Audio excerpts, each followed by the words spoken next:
नमस्कार प्यारे बच्चों, आज जो हम नया चैप्टर स्टार्ट करने वाले हैं उस चैप्टर का नाम है अवकलनीयता।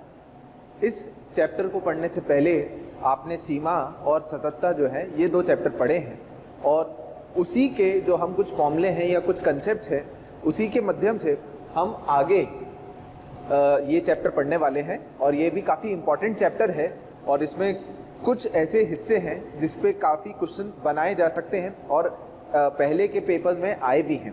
तो आज हम इस चैप्टर के कंसेप्ट अच्छे से सीखेंगे। आप लोग साथ साथ में बिल्कुल ध्यान से पढ़ते जाएंगे। जो मैं आपको समझा रहा हूँ बिल्कुल अच्छे से आपको समझना है, ठीक है ना। तो सबसे पहले हम अवकलनीयता का परिभाषा क्या है, मतलब क्या है, ये देख लेते हैं, ठीक है ना। अवकलनीयता का मतलब है कि किसी भी कर्व या किसी भी फलन y बराबर fx के किसी बिंदु पर यदि एक निश्चित स्पर्श रेखा जिसकी ढाल निश्चित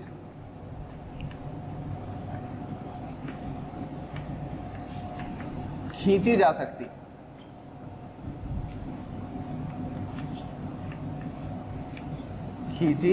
सकती है, तब वह फलन उस बिंदु पर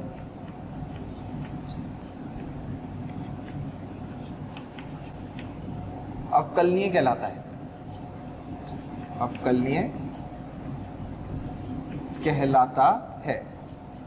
ठीक है। अवकलनीयता की जो परिभाषा है उसमें यह है कि किसी भी फलन का हमने आरेख बनाया और यदि उस आरेख के किसी भी एक बिंदु x बराबर a पर, किसी भी एक बिंदु पर यदि एक निश्चित स्पर्श रेखा बना सकते हैं, निश्चित टैंजेंट बना सकते हैं और उस स्पर्श रेखा की ढाल भी निश्चित होनी चाहिए, तब वह फलन उस बिंदु पर अवकलनीय कहलाता है। क्या कहलाता है? अवकलनीय।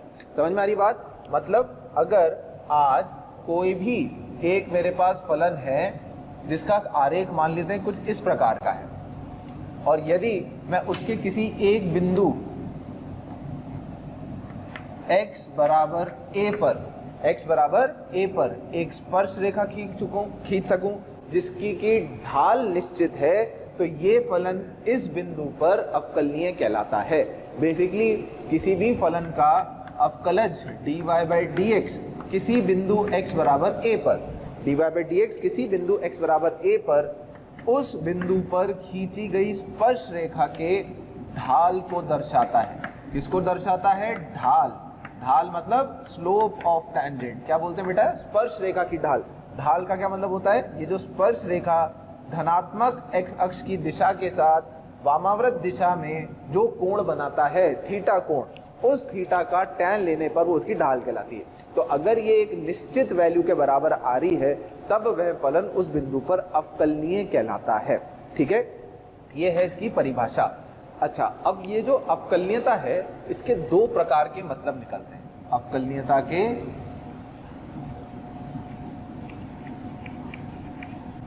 दो प्रकार के मतलब है जिससे अपन इनको समझ सकते हैं। ठीक है ना।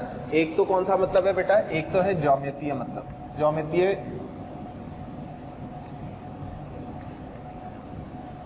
ज्यामितीय तरीके से हम इसको समझ सकते हैं अवकलनीयता को, और एक है भौतिकी रूप से।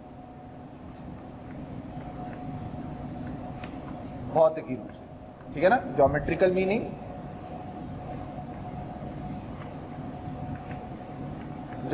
मीनिंग, है एक तो, और एक कहलाता है फिजिकल मीनिंग।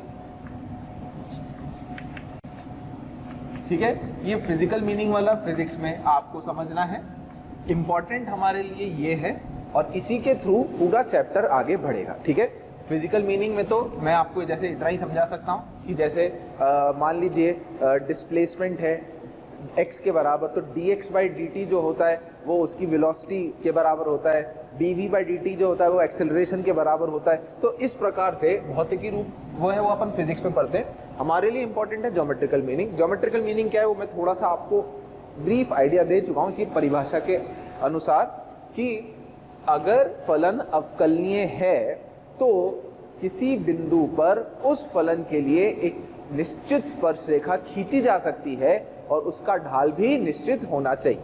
ठीक है क्या? और अगर आप ऐसे समझे, मान लीजिए कोई भी कर्व है बेटा, है ना, कोई भी कर्व, तो ये जो है जीवा कहलाती है। समझ में आ रही बात भाई? ये fx है और ये उसकी जीवा है। ठीक है? अच्छा, a क्या है? फिक्स्ड पॉइंट मान लेता हूँ। a एक फिक्स्ड बिंदु है और b जो है वो वेरिएबल है, वो इस कर्व पे मूव कर रहा है। अच्छा, अगर मुझे इसको स्पर्श रेखा में बदलना है, देखिए बेटा ध्यान से समझना, मान लो मैंने b बिंदु को यहाँ माना, तो ये जो जीवा है इसकी लंबाई थोड़ी छोटी हो जाएगी, नहीं हो जाएगी बेटा? अच्छा, जैसे जैसे b जो बिंदु है वो a बिंदु की तरफ जाएगा, b बिंदु धीरे धीरे a की तरफ आ रहा है, यहाँ से ऐसे चलता हुआ b बिंदु किसकी तरफ आ रहा है बेटा? a की तरफ। तो जो जीवा की लंबाई है ab वो क्या लगभग 0 हो जाएगी। ये बेसिकली हम सीमा की बात करें, सीमा मतलब जिस समय b बिंदु a की तरफ जाएगा, b धीरे धीरे एक स्टेप लेता a की तरफ आ रहा है, a की तरफ आएगा तो उस समय हमें दिख रहा है कि जीवा की लंबाई छोटी होती जा रही है।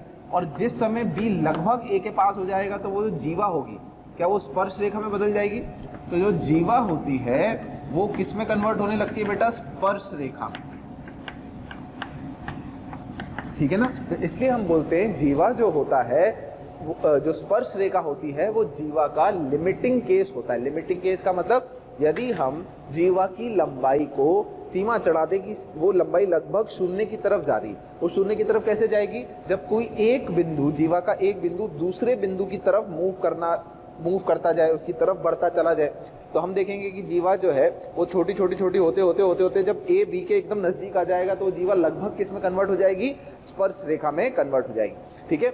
और जब ये स्पर्श रेखा किसी बिंदु पर निश्चित ढाल दे रही होगी तो वह फलन उस बिंदु पर अवकलनीय कहलाता है। तो ये तो इसका ज्योमेट्रिकल मतलब है। अब ये अवकलनीयता चेक कैसे करेंगे? गणित के मतलब से, गणित की हेल्प से हम ये सब कैसे कैलकुलेट करेंगे, हमें ये सीखना है। बहुत इंपॉर्टेंट है बेटा, ये चीज़ को बिल्कुल ध्यान से समझना। मैं एक ग्राफ बना रहा हूँ, आप लोग पहले सब देखेंगे ध्यान से, फिर अपना जो है कॉपी में आप उसको नोट करेंगे। ठीक है? तो बेटा इसको देखिए, हम ऐसे समझेंगे,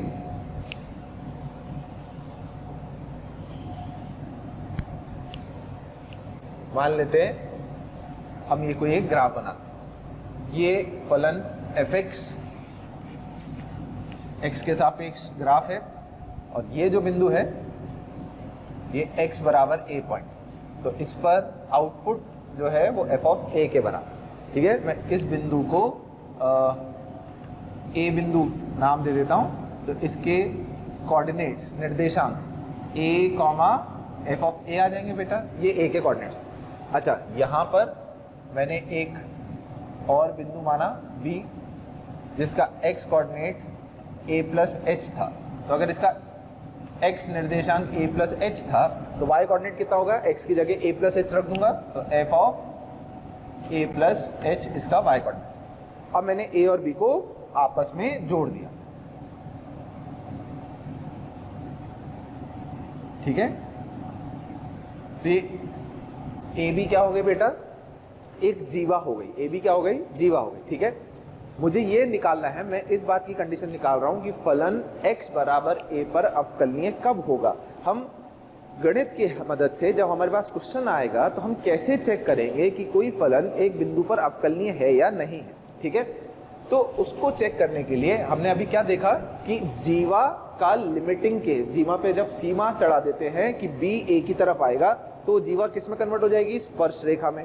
तो हमें यही कंडीशन इधर यूज करनी है। हम क्या कर रहे हैं, हम अब h जो है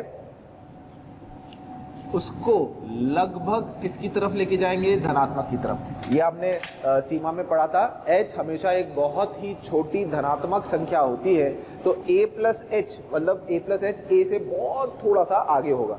तो अगर मैं इस पे सीमा चढ़ा दूंगा कि h 0 की तरफ जा रहा है, तो उस समय b जो होगा वो किसकी तरफ आएगा बेटा, a की तरफ आएगा, ठीक है। और जब ऐसा हो रहा होगा तो ये जो जीवा है ये इस बिंदु पर किस पे कन्वर्ट होने लगेगी बेटा, स्पर्श रेखा में कन्वर्ट होने लगेगी, ठीक है क्या। तो सबसे पहले मैं अगर आपसे बोलूं कि आप मुझे AB जो जीवा दिख रही है उसकी ढाल निकाल के बता सकते हो क्या, तो ये हमने सरल रेखा में पढ़ा है बेटा फॉर्मूला, कि किसी भी दो बिंदुओं को जोड़ने वाली सरल रेखा की ढाल अगर हमें निकालनी है तो उसका फॉर्मूला क्या होता है, उसका फॉर्मूला होता है y2 माइनस y1 होता है। मैं लिख देता हूं एक बार, y2 minus y1 upon x2 minus x1, ये फॉर्मूला होता है। तो अगर मैं AB स्लोप की बात करूं, y2 इसको मान लेता हूं f of a plus h, इसका y कोऑर्डिनेट कितना है, f ऑफ a, ये हो जाएगा f of a plus h minus f of a upon x2 minus x1, तो a प्लस h में से a काटूंगा तो h आ जाएगा। अब ये किसकी ढाल थी बेटा, ये जीवा की ढाल थी। और अवकलनीयता की परिभाषा क्या थी, स्पर्श रेखा की ढाल निश्चित आनी चाहिए। तो इसे स्पर्श रेखा की ढाल में अगर कन्वर्ट करना है तो मुझे यहाँ पर लिमिट चढ़ानी पड़ेगी। लिमिट किस पे चढ़ानी पड़ेगी, h पर चढ़ानी पड़ेगी। जब h 0 की तरफ जाएगा तो ये जो AB है, क्या ये स्पर्श रेखा की ढाल में बदल जाएगी, ये किसकी ढाल हो गई बेटा, स्पर्श रेखा की। ये किसकी ढाल हो गई, स्पर्श रेखा की ढाल हो गई। Limit h approaches 0, f of a plus H minus F A upon H, इसको हम लिखते हैं f dash a plus. f dash का क्या मतलब है, f डैश का मतलब होता है उस फलन का अवकलज, उस फलन का अवकलज। और a प्लस का मतलब है a बिंदु पर राइट हैंड दाईं ओर से हम स्पर्श रेखा की ढाल निकालने वाले हैं, ठीक है ना। हम इसकी वैल्यू कैलकुलेट करने वाले हैं, तो हम इसको लिखते हैं RHD। RHD का मतलब जैसे सीमा में RHL और LHL लिखते थे ना, right hand limit, left hand limit, वैसे ही हम इसको इंग्लिश में बोलते हैं right hand derivative, right hand derivative, या हिंदी में बोलते हैं दाईं ओर से।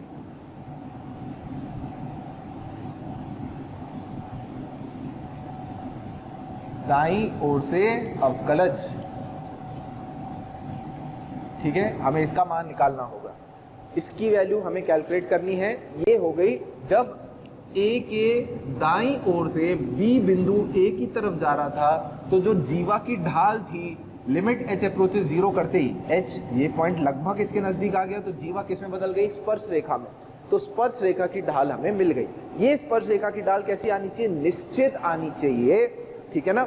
और यही वाली जो वैल्यू है, ये अगर इस बिंदु के बाईं ओर से हम जीवा की ढाल निकालें तो वो बराबर होनी चाहिए, तभी हम ये बोलेंगे कि A बिंदु पर एक ही स्पर्श रेखा खींची जा सकती है। कैसी कैसी स्पर्श रेखा, एक, क्योंकि बेटा अगर दाईं ओर और बाईं ओर से स्पर्श रेखा की ढाल अलग अलग आई तो इसका मतलब उस बिंदु पर एक स्पर्श रेखा नहीं थी, एक की ढाल अलग है और दूसरे की ढाल अलग है। तो अगर अलग अलग ढाल आएंगी तो निश्चित स्पर्श रेखा नहीं होगी, अलग अलग स्पर्श रेखाएं होंगी। तो उसी के लिए अब मैंने A के बाईं ओर एक C बिंदु माना, इसका x निर्देशांक a माइनस एच मान लेता हूँ, सही है। तो इसका मतलब C के coordinates a minus H comma f of a minus H के बराबर होंगे।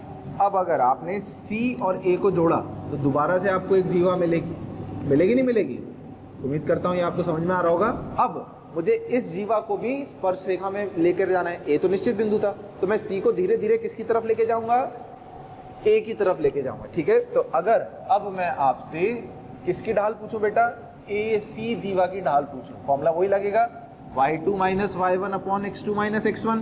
तो क्या फॉर्मूला बन जाएगा बेटा, ये f of a minus f of a minus h upon a minus h upon h। अब ये तो स्पर्श रेखा, ये जीवा की ढाल थी, और हमें इस जीवा की ढाल को किस में बदलना है बेटा, स्पर्श रेखा की ढाल में। तो स्पर्श रेखा की ढाल में बदलने के लिए क्या मुझे इस पर लिमिट चढ़ानी पड़ेगी, h 0 की तरफ जा रहा है, h अगर 0 की तरफ जाएगा तो c बिंदु किसकी तरफ जाएगा, a की तरफ। c बिंदु को a बिंदु की तरफ ले जाना है, तो इसको हम ऐसे लिखते हैं f of a minus H. आपको ठीक लगे आप ऐसे याद कर लो, मैं इसको याद रखता हूँ f of a minus H minus F of A upon minus H, और इसको लिखते हैं ये उस बिंदु पर फलन का अवकलज है बाईं ओर से मतलब a से थोड़ा सा कम, तो f डैश a माइनस, इसको नाम क्या देते हैं बेटा, left hand derivative. Left hand बाईं ओर से, a के बाईं ओर से अवकलज निकाल रहे हैं, तो इसलिए f डैश a माइनस या LHD लिखते हैं, लेफ्ट हैंड डेरिवेटिव। ठीक है क्या,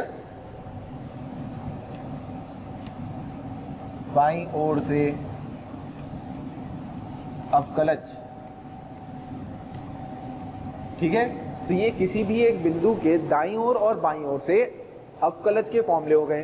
अब फलन उस बिंदु पर अवकलनीय तब कहलाएगा जब दाईं ओर से अवकलज का मान और बाईं ओर से अवकलज का मान बराबर होगा और एक निश्चित संख्या के बराबर होगा।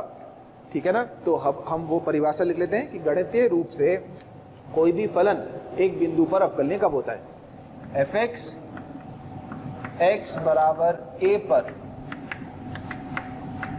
अवकलनीय होगा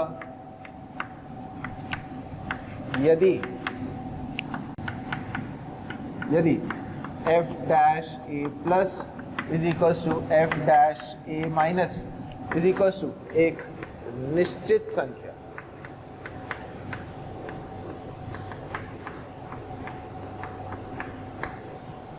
f डैश a प्लस बराबर f डैश a माइनस एक निश्चित संख्या होगी, या राइट हैंड डेरिवेटिव होना चाहिए लेफ्ट हैंड डेरिवेटिव के, और ये एक ऐसी संख्या होनी चाहिए, एक निश्चित संख्या होनी चाहिए, तब फलन उस बिंदु पर अवकलनीय कहलाता है। समझ में आया क्या मतलब हुआ इसका? ये मतलब हुआ कि a के दाईं ओर से जो स्पर्श रेखा है उसकी ढाल और बाईं ओर से जो स्पर्श रेखा है उसकी ढाल निश्चित होगी, तब उस बिंदु पर एक निश्चित स्पर्श रेखा खींची जा सकती है। ये दोनों ढाल अलग अलग नहीं होनी चाहिए। दो क्यों बोल रहा हूँ, एक दाईं ओर से और एक बाईं ओर से अलग अलग ढाल नहीं होनी चाहिए। अलग अलग ढाल हुई तो एक स्पर्श रेखा नहीं होगी, वो अलग अलग दो ऐसी जारी होगी, एक अलग ढाल की जारी होगी। ठीक है ना, तो इसको अपन को ध्यान रखना है, और इसी की मदद से, और इसके फॉर्मूले क्या हैं, ये f डैश a प्लस का फॉर्मूला है। जैसे बेटा अपन सततता चेक करते थे ना, सततता के लिए अपन f ऑफ a प्लस और f ऑफ a माइनस निकालते थे और उस बिंदु पर फलन का मान निकालते थे, वैसे ही अवकलनीयता निकालने के लिए हमें f डैश a प्लस निकालना है और इसी फॉर्मूले से निकालना होगा, और ऐसे ही f डैश a माइनस निकालना है, और f डैश a प्लस और f डैश a माइनस निकाल के दोनों को कंपेयर करना है कि क्या ये दोनों बराबर आ रहे हैं या नहीं। अगर ये दोनों बराबर आ रहे हैं तो फलन उस बिंदु पर अवकलनीय होगा, बराबर नहीं आ रहे तो फलन अवकलनीय नहीं होगा। इसके अलावा अभी हम और बहुत सारी थ्योरी करेंगे। अभी हम अवकलनीयता को और सततता को आपस में जोड़ेंगे कि किससे क्या चीज़ पता चलती है। बहुत बढ़िया बढ़िया चीज़ें आगे आने वाली हैं, ध्यान से पढ़ते जाएँ। ठीक है ना, तो उम्मीद करता हूँ ये चीज़ समझ में आई होगी। ये फॉर्मूला याद रखना है, बाईं ओर से जो अवकलज है उसका फॉर्मूला याद रखना है, और ध्यान रखना है अवकलनीय होने के लिए LHD और RHD दोनों का बराबर होना ज़रूरी है, तभी उस बिंदु पर एक निश्चित स्पर्शरेखा आएगी। ठीक है, चलिए आगे चलते हैं। इसको समझाने के लिए मैं आपको एक एग्जाम्पल लेके समझाता हूँ, उससे आपको बहुत बढ़िया से समझ में आए। जैसे मान लीजिए मैं आपको एक एग्जाम्पल देता हूँ, y बराबर मॉड x की x बराबर 0 पर अवकलनीयता चेक कर। ठीक है, हमें y बराबर मापांक x फलन की x बराबर 0 पर अवकलनीयता चेक करनी। ठीक है, चलिए सबसे पहले हम करेंगे बेटा f डैश 0 प्लस और f डैश 0 माइनस, क्योंकि हमें x बराबर 0, हमारा a कितना है 0, उस पर अवकलनीयता चेक करनी है, तो हमें इस फलन का दाईं ओर से और बाईं ओर से अवकलज निकालना है। तो f डैश 0 प्लस और f डैश 0 माइनस, पहले मैं फॉर्मूला लिखूंगा बेटा, आप भी आदत डालो कि फॉर्मूला लिखो, limit h approaches 0 f of a plus h, a हमारा 0 है तो f of 0 plus h minus f of 0 upon h।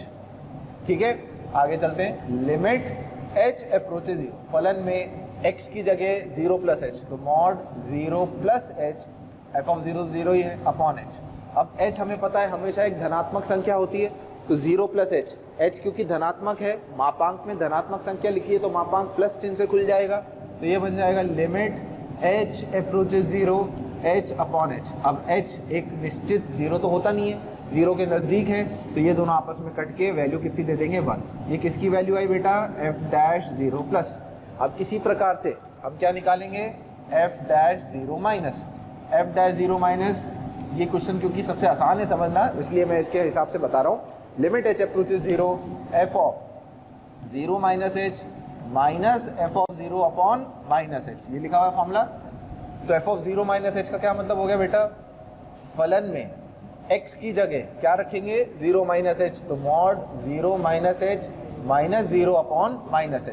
अच्छा माइनस h नेगेटिव है, माइनस h का मापांक h ही हो जाएगा, तो ये क्या बन जाएगा h अपॉन माइनस h। तो f डैश 0 माइनस की वैल्यू कितनी आ गई, -1। f dash 0 plus plus 1, f dash 0 minus minus 1, ठीक है। तो अब हमें ये दिख रहा है कि f dash 0 plus f dash 0 minus के बराबर नहीं है। इसका मतलब फलन x बराबर 0 पर अनअवकलनीय है। अनअवकलनीय का मतलब होता है अवकलज, अब जो अवकलनीय नहीं हो, अनअवकलनीय है। अच्छा और कुछ चीजें, जैसे ये जो फंक्शन है मापांक x, क्या आप इसका ग्राफ बना के दिखा सकते हैं बेटा? आई होप कि आप सबको इसका ग्राफ पता ही होगा। बहुत आसान सा ग्राफ है, मापांक x है तो ऐसे V शेप का ग्राफ आता है x बराबर 0 पर। थैंक यू प्यारे बच्चों, आप सभी हमारे मोशन के जो वीडियोस हैं उनको आप देख रहे हैं और अपना प्यार हम सबके साथ बांट रहे हैं, उसके लिए बहुत बहुत धन्यवाद। और मैं आपसे रिक्वेस्ट करता हूं कि आपको नीचे डिस्क्रिप्शन में जो लिंक दिया गया है ताकि आप हमारे लेक्चर्स, वीडियो लेक्चर्स आराम से देख सकें, उसके लिए आप लिंक पर जाके क्लिक करें और अपना एनरोलमेंट सुनिश्चित करें। उसके अलावा अगर आप हमारे डाउट्स सॉल्विंग उसको एनरोल करना चाहते हैं, साथ ही साथ स्टडी मटेरियल भी चाहते हैं, तो वो भी डिस्क्रिप्शन में जो लिंक दिया गया है उस पर जो प्रीमियम हमारा अकाउंट है उस पर क्लिक करके आप उसको एनरोल कर सकते हैं। सही है क्या? ये y बराबर x लाइन होती है, ये y बराबर माइनस x लाइन होती है। 0 पर अगर आप देखो तो एक शार्प कॉर्नर या तिकोना है ना, किंक अपन कहते हैं, या चोंच बोलो कि एक चोंच सी बनती है, शार्प कॉर्नर, क्या कहते हैं इसे? Sharp corner. या ग्राफ जो है वो तिकोना है, चुभ जाएगा, इस टाइप से मान सकते हो, चोंच है किसी की, है ना, ऐसे बोलते हैं शार्प कॉर्नर। कहाँ पर बेटा? x बराबर 0 पर। तो अगर ऐसा कुछ होगा तो फलन निश्चित तौर पर अनअवकलनीय होगा। ये ग्राफ से चेक करने का तरीका है। अगर हम फॉर्मूला नहीं लगाना चाहते, अगर हम किसी का ग्राफ बना सकते हैं फलन का, और आप देख रहे हो कि उस बिंदु पर उस फलन की एक शार्प कॉर्नर आ रही है ना, एक चोंच आ रही है, या वो ग्राफ जो तिकोना है, थोड़ा सा ऐसा है कि चुभ जाएगा, तो उस बिंदु पर वो निश्चित अनअवकलनीय फलन होगा। और अगर ग्राफ तिकोना नहीं है, स्मूथ ग्राफ है, ठीक है, क्योंकि अगर भाई अपन को इतना डिफरेंशिएशन तो आता ही है, इतना तो हम अवकलन कर ही सकते हैं। इसका अवकलज कितना होगा? dy/dx, x का हो जाएगा 1, और इसका कितना होगा बेटा? dy/dx कितना होगा बेटा? -1 होगा। तो 0 के दाईं ओर से अवकलज 1 आ रहा था, देखो हमने फॉर्मूला निकाल के किया था। हम आगे के चैप्टर में सीखेंगे, ये जो होता है इसे हम पहला अवकलज का पहला प्रमेय भी बोलते हैं। इसी के अनुसार हम जो फॉर्मूले आपने भौतिकी विज्ञान में पढ़े हैं, डिफरेंशिएशन के जो हम पढ़ते हैं, वो इसी से बनाए गए हैं सारे। तो हम देख रहे हैं इसका अवकलज -1 आ रहा है और इसका 1 आ रहा है, बाईं ओर से -1, दाईं ओर से +1 आ रहा था। तो 0 पर कोई निश्चित स्पर्श रेखा नहीं खींची जा सकती, इसलिए ये फलन इस बिंदु पर अनअवकलनीय कहलाता है। समझ में आ गई बात? तो कैसे फॉर्मूला लगाते हैं, फॉर्मूले के अलावा ग्राफ से भी हम कैसे देखते हैं। तो ग्राफ का मैंने एक चीज बताया कि किसी भी बिंदु पर फलन के, यदि वो ग्राफ उस बिंदु पर तिकोना है, शार्प कॉर्नर है, तो वो फलन उस बिंदु पर निश्चित अनअवकलनीय होगा। इस बात का आपको ध्यान रखना है बेटा, ठीक है। एक एग्जांपल जैसे और लेके मैं समझाता हूं आपको। बराबर x², इसकी आपको x बराबर 0 पर अवकलनीयता चेक करनी। तो जैसी हमें अवकलनीयता की बात आ रही है, हम एफ डैश जीरो प्लस दाईं ओर और बाईं ओर से इसकी अवकलनीयता देखेंगे। F dash zero plus formula लगा देते हैं, limit H approaches zero, F of क्या होगा formula, zero plus H minus F of zero upon H. F of zero plus H का मतलब फलन में हमें एक्स की जगह एच से प्रतिस्थापित करना है, तो यह बन जाएगा H square minus zero upon H. तो ये बचा बेटा limit H approaches zero H. ये कोई इनडिटर्मिनेट फॉर्म है ही नहीं, ये अस्तित्व में है सीधा सीधा एच को जीरो रखने पर, तो एच जीरो रखने पे जीरो आ गया, तो मतलब एफ डैश जीरो प्लस का मान कितना आ गया, जीरो आ गया। उसी प्रकार से हम F dash zero minus calculate कर लेते हैं, limit H approaches zero, F of zero minus H minus F of zero upon minus H. तो ये हो गया लिमिट एच जीरो की तरफ जा रहा है, जीरो माइनस एच मतलब हमने एक्स की जगह माइनस एच रखा, पर माइनस एच का वर्क करूंगा तो बेटा एच स्क्वायर ही आएगा, minus zero upon minus H. तो ये बन गया लिमिट एच अप्रोचेस जीरो, एक एच कटेगा तो माइनस एच बचेगा, पर मान इसका अभी भी जीरो ही आएगा, माइनस एच पर एच जीरो ही जा रहा था। तो इसमें मैं ये देख सकता हूँ कि एफ डैश जीरो प्लस और एफ डैश जीरो माइनस बराबर है और दोनों जीरो के बराबर, तो इसका मतलब फलन x बराबर जीरो पर क्या होगा, अवकलनीय होगा। फलन x बराबर जीरो पर अवकलनीय है। अवकलनीय है मतलब हम एक निश्चित स्पर्श रेखा खींच सकते हैं इस ग्राफ में x बराबर जीरो पर, और उस स्पर्श रेखा की ढाल कितनी होगी, जीरो के बराबर। ग्राफ से देखना चाहें, क्या आप y बराबर एक्स स्क्वायर का ग्राफ खींच सकते हैं सब लोग। y बराबर एक्स स्क्वायर का ग्राफ होगा कुछ इस प्रकार होता है, परवलय होता है, क्वाड्रेटिक भी में हमने पढ़ा है, जिसका मुंह जो होता है वो ऊपर की तरफ खुलता है, तो ये y बराबर एक्स स्क्वायर हो गया।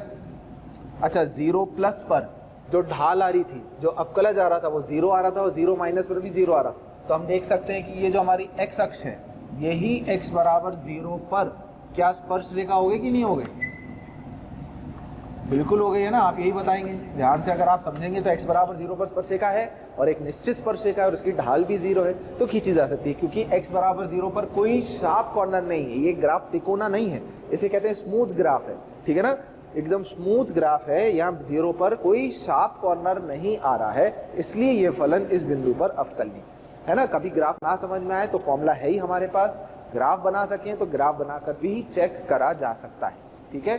ये अवकलनीयता की बेसिक थ्योरी, और कैसे हम क्वेश्चन में उसका इस्तेमाल करेंगे वो समझ में आना चाहिए, ठीक है बेटा। अब हम अगला हमारा पढ़ते हैं। कई बार क्वेश्चन हमसे एक साथ अवकलनीयता भी पूछता है और सततता भी पूछता है कि फलन अवकलनीय भी बताओ और सततता भी बताओ, और इसमें काफ़ी बच्चों को बहुत कन्फ्यूजन होता है कि पहले क्या चेक करना है। तो सबसे पहले हम नोट डालेंगे और ध्यान रखेंगे, बहुत इंपॉर्टेंट नोट है, और इसमें अब हम कुछ चीज़ें पढ़ने वाले हैं, ठीक है।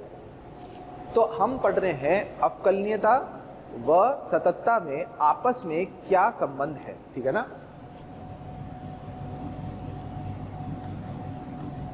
अवकलनीयता व सततता में रिलेशन, क्या संबंध है आपस में, ठीक है। चलिए पॉइंट नंबर एक। पॉइंट नंबर एक ये कहता है कि यदि फलन अवकलनीय है तो वो निश्चित तौर पर सतत हो, ठीक है। हम बात कर रहे हैं x बराबर a बिंदु पर, किसी एक बिंदु पर यदि फलन अवकलनीय है तो फलन सतत अवश्य होगा, ये पक्का है। मतलब अगर आपने चेक कर लिया कि फलन अवकलनीय है तो आपको सततता की बात अलग से नहीं करनी, वो फलन सतत होगा ही होगा, ठीक है। इस बात को बिल्कुल दिमाग में छाप लेना है। अब इसका प्रूफ कैसे करें, कैसे हम देखें कि ये बात जो है वो सत्य है। अच्छा, हमें दे रखा है कि फलन अवकलनीय है, इसका मतलब limit h approaches zero f of a plus H minus F of a upon h, किसके बराबर आ गया बेटा, limit h approaches zero f of a minus h minus F of a upon minus h। ये किसी निश्चित संख्या मान लो l के बराबर, एल कैसी वैल्यू है? निश्चित, फाइनाइट वैल्यू। ठीक है भाई, तभी ना फलन अवकलनीय होगा। ये हमें क्या है? गिवन है, ये हमें गिवन है। इसे बोलते हैं एफ डैश ए प्लस बराबर एफ डैश ए माइनस बराबर एल मान लेते हैं, ऐसा क्वेश्चन में हमें दे रखा है। अब फलन सतत होगा, ये हमें प्रूफ करना है। ठीक है, तो सततता के लिए हमें क्या प्रूफ करना होता है बेटा? Limit H approaches zero F of A plus H, F of A plus H दाईं ओर से सीमा बाईं ओर से सीमा के बराबर होनी चाहिए, और वो वाली वैल्यूज दोनों ही उस बिंदु पर फलन के मान के बराबर होनी चाहिए। ठीक है, तो यदि मैं आपसे बोलूं पहले पॉइंट में कि बताओ limit H approaches zero F of A plus H minus F A किसके बराबर होगा, ये हमें निकालना है। तो बेटा मैंने क्या किया, इसको, इस व्यंजक को F of A plus H minus F of A को एच से कर दिया गुणा भाग। ठीक है, क्या? एच से कर दिया गुणा भाग। अब अगर आप ध्यान से देखो तो ये वाली जो संख्या है, ये वाली जो संख्या है, ये किसके बराबर बेटा? F of A plus H minus F A upon H किसके बराबर आ रही है? ये वाली वैल्यू एल के बराबर। ये वाली वैल्यू एक निश्चित संख्या एल के बराबर आ रही है, इंटू एच कर रखा है, जहां लिमिट एच पे चढ़ी हुई है, एच किसकी तरफ जा रहा है? जीरो। तो एल इंटू एच अगर मैं करूंगा तो वैल्यू जीरो ही आएगी। एक निश्चित संख्या को जीरो से गुणा करूंगा तो किसी प्रकार का अनिर्धारित रूप तो है नहीं, तो इसका मान जीरो आ जाएगा। तो इसका मतलब हमने जहां से शुरू करी थी ये वाली वैल्यू, ये लिमिट किसके बराबर हो गई? जीरो। तो इससे क्या मैं ये बोल सकता हूं कि limit H approaches zero F of A plus H किसके बराबर हो गया बेटा? एफ ऑफ ए। देखो लिमिट इस पे चढ़ेगी, यहाँ तो एच का फलन, ये जो फलन है एच से स्वतंत्र है, तो इधर एच का तो कोई फर्क पड़ेगा नहीं, तो लिमिट सिर्फ इस पे चढ़ेगी। और क्योंकि ये वाली लिमिट किसके बराबर आ रही है? जीरो के बराबर, मतलब ये दोनों संख्याएं आपस में इक्वल होनी चाहिए, पहली चीज। उसी प्रकार से यदि अब मैं आपसे बोलूं कि हम हल करेंगे limit H approaches zero F of A minus H minus F A, अब इस संख्या को यदि मैं माइनस एच से गुणा भाग दे दूं, बेटा F of A minus H minus F A upon minus H, उसकी बाईं ओर से जो है अवकलनीयता है, और वो भी निश्चित संख्या एल के बराबर थी, तो बेटा ये एल इंटू माइनस एच बन जाएगा। लिमिट एच पे चढ़ी हुई है जीरो की तरफ, तो ये वाली वैल्यू भी जीरो आ गई। तो इससे क्या मैं ये भी कह सकता हूँ कि limit H approaches zero F of A minus H बराबर एफ ए आ रहा है। तो ये जो हो गई, इसे क्या कहते हैं अपन? राइट हैंड लिमिट कहते हैं। कहते नहीं कहते हैं? इसे हम क्या कहते हैं? लेफ्ट हैंड लिमिट कहते हैं। राइट हैंड लिमिट किसके बराबर है? लेफ्ट हैंड लिमिट के, और वो दोनों किसके बराबर हैं? उस बिंदु पर फलन के मान के। इसका मतलब फलन निश्चित तौर पर क्या होगा? सतत होगा। तो हमने ये प्रूफ कर दिया कि यदि फलन अवकलनीय था तो उस बिंदु पर, कौन से बिंदु पर भाई? x बराबर a पर फलन सतत अवश्य होगा, अलग से चेक करने की जरूरत नहीं।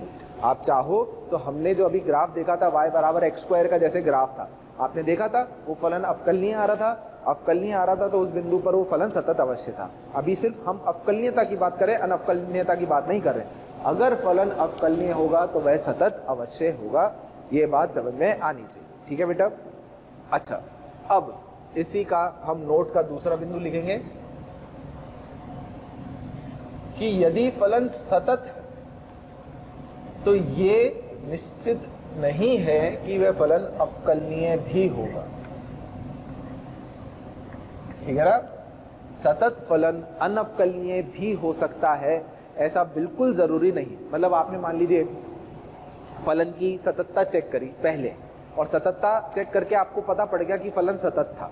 अच्छा, अगर फलन सतत था तो अब ये नहीं बोल सकते कि फलन अवकलनीय है। ठीक है ना? जैसे इसका बहुत सीधा सा एग्जांपल अभी हमने किया था, मैंने आपको बताया y बराबर मॉड x। अच्छा, y बराबर मॉड x, x बराबर जीरो बिंदु पर अगर मैं बात करूं तो क्या x बराबर जीरो पर सतत है कि नहीं है? बिल्कुल है। x बराबर जीरो पर ये फलन सतत है। ठीक है क्या? पर अगर अवकलनीयता की बात करूं तो इसमें तिकोना ग्राफ बन रहा है, शार्प कॉर्नर आ रहा है, इसका मतलब ये फलन कैसा होगा? अनअवकलनीय होगा। ये हम चेक कर भी चुके हैं बेटा, कर चुके नहीं कर चुके हैं? अभी हमने चेक किया था, दाईं ओर से इसकी अवकलज +1 आता है, बाईं ओर से -1 आता है, तो फलन सतत तो है पर अनअवकलनीय होगा। ठीक है ना? तो हम सततता से अवकलनीयता का ज्ञान नहीं कर सकते, नहीं ले सकते, पर अवकलनीयता सततता को दर्शाती है, ये निश्चित है। ठीक है बेटा? ये जरूरी है। अच्छा, अब हम आगे थर्ड पॉइंट पर आते हैं। तीसरा, यदि फलन असतत है, यदि फलन असतत है तो वह फलन निश्चित तौर पर उस बिंदु पर अनअवकलनीय होगा। असतत फलन किसी भी बिंदु पर निश्चित तौर पर अनअवकलनीय होगा, ये गारंटी है। ठीक है क्या? जैसे कि अगर मैं आपको एक एग्जाम्पल लेके समझाने की कोशिश करूं, मान लेते हैं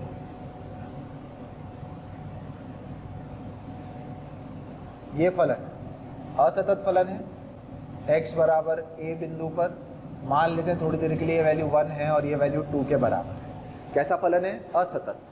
तो हमें अगर ग्राफ में दिख गया कि फलन असतत है तो आपको अवकलनीयता अलग से चेक नहीं करनी, निश्चित तौर पे वह फलन अनअवकलनीय होगा। चेक करना चाहो तो कर लो। मान लो मैं f डैश a प्लस निकालना चाहता हूँ, तो लिमिट फॉर्मूला लगाऊंगा, h approaches 0, f of a plus h minus f of a upon h। चलिए बताइए, f of a plus h पर फलन का मान किसकी तरफ जा रहा है बेटा?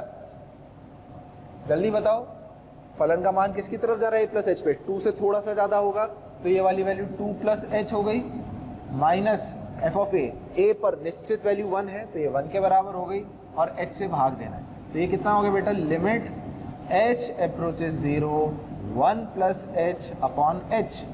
तो ये जो है ये तो अस्तित्व में ही नहीं आएगा, क्योंकि 1/h, h अपॉन h तो 1 हो गया, पर 1/h तो इन्फिनिटी की तरफ जाएगा, अनंत की तरफ जाएगा। तो इसका मतलब f डैश a प्लस निश्चित आ ही नहीं रहा है। हमने अवकलनीयता की परिभाषा में पढ़ा कि राइट हैंड और लेफ्ट हैंड दोनों तरफ से जो अवकलज है वो एक निश्चित संख्या होनी चाहिए, ये तो निश्चित संख्या आ ही नहीं रही। अच्छा चलो, ज़्यादा से ज़्यादा f डैश a माइनस हल करना है तो ये भी हम फॉर्मूले से हल कर लेते हैं। Limit h approaches 0, f of a minus h minus f of a upon minus h, f of a minus h, a से कम वैल्यू कितनी होगी बेटा? 1 minus h, minus f of a का मान कितना है? 1 upon minus h, limit h approaches 0। तो ये 1 से 1 कट के ये वाली वैल्यू तो चलो 1 आ जाएगी, ये वाली वैल्यू तो हमारी अस्तित्व में है, पर ये जो है अस्तित्व में नहीं है। तो इसका मतलब फलन निश्चित तौर पर कैसा है? अनअवकलीय। तो असतत फलन को अनअवकलीय बोलना सही है। फलन सतत है तो अवकलनीय होगा या नहीं पता नहीं, चेक करना पड़ेगा। अगर हम सततता से जा रहे हैं, अगर फलन अवकलनीय है, अगर हमने पहले ही अवकलनीयता देख ली, पॉइंट नंबर 1 में लगा, तो फलन सतत निश्चित तौर पर होगा। तो यार ये दिमाग में ना थोड़ा सा कंफ्यूजन रहता है कि पहले चेक क्या करें सर, अवकलनीयता चेक करें कि अनअवकलनीयता चेक करें? उसके पीछे रीजन बताता हूँ। चौथा पॉइंट भी लिख लेते हैं। चौथा पॉइंट ये कहता है कि यदि फलन अनअवकलनीय है, अनअवकलनीय है, अनअवकलनीय का मतलब फलन डिफरेंशिएबल नहीं है, फलन उस बिंदु पर अवकलनीय नहीं है, तो हम उससे ये नहीं कह सकते कि फलन असतत होगा। आ रही बात समझ में? हम उससे ये नहीं कह सकते कि फलन असतत होगा, फलन सतत भी हो सकता है। तो कंफ्यूजन क्या आता है? कंफ्यूजन ये आ रहा है कि भाई पहले हम अवकलनीयता चेक करें कि असततता चेक करें, वो हमें देखना पड़े। तो उसको दिमाग से ये कंफ्यूजन दूर करने के लिए एक बहुत बढ़िया थ्योरी है जो हम आगे अब लिखने वाले हैं। उस थ्योरी को आपको ध्यान से समझना है, याद कर लेना है, जिससे ये कंफ्यूजन बहुत हद तक दूर हो जाने वाला है। ठीक है बेटा? ठीक है बेटा। अब ये जो कंफ्यूजन है कि अवकलनीयता पहले देखें कि सततता असततता पहले देखें, उसको दूर करने के लिए हम एक थ्योरी लिखेंगे, ध्यान से समझ लेना है। मान लेते हैं कि आपने f डैश a प्लस हल किया है और इसकी वैल्यू p आ गई है। f डैश a प्लस कैसे हल करेंगे? फॉर्मूला आपने याद कर ही लिया है। लिमिट चढ़ेगी h approaches 0, f of a plus h minus f of a upon h। ये आपने फॉर्मूला लगा के हल कर लिया और इसका मान आ रहा है p, और f डैश a माइनस आपने हल किया, इसका मान आ रहा है q। ठीक है? अब दो केस बनते हैं, इन केस के अनुसार आपको याद रखना है। पहला, यदि p और q निश्चित है। प्यारे बच्चों, हमें रोज ढेरों और ढेरों कमेंट्स मिल रहे हैं और उसमें हमें स्टूडेंट्स की रिक्वेस्ट भी आ रही है कि सर हमें इस पर्टिकुलर टॉपिक का वीडियो चाहिए या इस पर्टिकुलर टॉपिक के हमें कुछ क्वेश्चंस चाहिए। तो मेरी आपसे एक रिक्वेस्ट है कि आप मोशन के जो है यूट्यूब चैनल पे जाइए, उसको सब्सक्राइब करिए, उसके बेल आइकन को दबाइए ताकि आपको सारे नोटिफिकेशंस टाइम टू टाइम मिलते रहें। क्योंकि हमें ज़्यादातर जिन चीज़ों की रिक्वेस्ट मिल रही है, जिस वीडियो की रिक्वेस्ट मिल रही है, आप यूट्यूब चैनल पे जाके चेक करेंगे तो आप देखेंगे कि हमने ऑलमोस्ट सारे ही जो वीडियोज़ हैं वो अपलोड कर रखे हैं। तो आप उसको आराम से एनरोल करके वीडियोज़ देख सकते हैं ताकि आप उसका ज़्यादा से ज़्यादा जो है फ़ायदा उठा सकें। यदि P और Q निश्चित हैं, समझ में आ रही बात? P और Q निश्चित हैं का क्या मतलब हुआ? दोनों वैल्यू फाइनाइट आ रही है, 1 1 आ सकती हैं दोनों, एक 1 एक 2 भी हो सकती है। फिर दो केस हो गए, या तो दोनों बराबर हैं या दोनों निश्चित तो हैं पर बराबर नहीं है। तो केस 1 का भी पहला हिस्सा, यदि P बराबर Q है, इसका मतलब राइट हैंड डेरिवेटिव और लेफ्ट हैंड डेरिवेटिव निश्चित भी थे और बराबर भी थे। तो इससे हमें समझ में आ जाएगा कि x बराबर a पर फलन अवकलनीय है और सतत भी है, और सतत भी। ये जो चीज़ें मैं लिख रहा हूँ बिल्कुल रट लेना है और इसी के अनुसार क्वेश्चन कर रहे हैं। बाकी आगे क्वेश्चनों में कभी ग्राफ बना के कर सकें वो भी ठीक है, और कुछ ऑब्जेक्टिव तरीका भी सिखाऊंगा वो भी देखेंगे, पर ये थ्योरी बिल्कुल बेसिक्स है, ध्यान रखना ही। तो यदि P Q के बराबर होगा तो x बराबर a पर फलन अवकलनीय भी होगा और सतत भी होगा। और यदि P Q के बराबर नहीं है, समझ में आ रही बात? P Q के बराबर नहीं है, क्या था? दोनों निश्चित तो थे, जैसे मैंने बोला दोनों 1 1 आ गए या दोनों 2 2 आ गए, पर एक 2 आ गया और एक 3 आ गया, तो निश्चित तो है पर बराबर नहीं है, तो फलन अनवकलनीय होगा। तब x बराबर a पर फलन अनवकलनीय है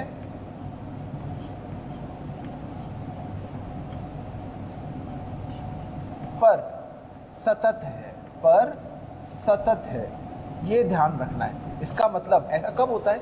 फलन अनवकलनीय है मतलब टैंजेंट तो नहीं बनाई जा सकती, या उसका राइट हैंड डेरिवेटिव और लेफ्ट हैंड डेरिवेटिव अलग अलग आ रहा है, तो स्पर्श रेखा अलग अलग हो गई, तो एक चोंच बनती है। क्या बनता है? Sharp corner. इसका मतलब x बराबर a पर क्या होगा? एक शार्प कॉर्नर होगा। शार्प कॉर्नर को यार मैं हिंदी में इसलिए तिकोना बोल दे रहा हूँ, तिकोना सा वो ग्राफ उस बिंदु पर बन रहा होगा, समझ जाएं आप। x बराबर a पर शार्प कॉर्नर होगा, ठीक है ना? ये तब होगा जब P Q निश्चित हैं पर बराबर नहीं। अच्छा, अब इसका दूसरा केस बनता है, P व Q में से कम एक निश्चित नहीं। क्या मतलब हुआ? P या Q या दोनों, इसका मतलब बता रहा हूं जो मैंने ऊपर लिखा है, प्लस या माइनस इन्फिनिटी की तरफ जा रहा है।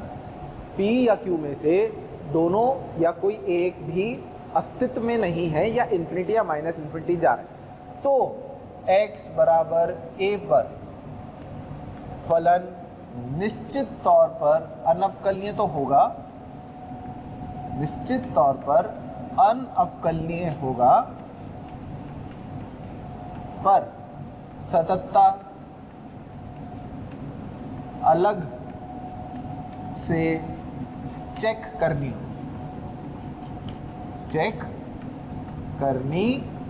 होगी। आ रही बात समझ में? हमें सततता को अलग से चेक करना पड़ेगा, हम डायरेक्ट कुछ नहीं बोल सकते थे। यहाँ तो हम बोल पा रहे थे P और Q बराबर है तो फलन अवकलनीय है और सतत भी है, P और Q निश्चित हैं पर बराबर नहीं है तो फलन अनवकलनीय है पर सतत होगा, शार्प कॉर्नर आएगा।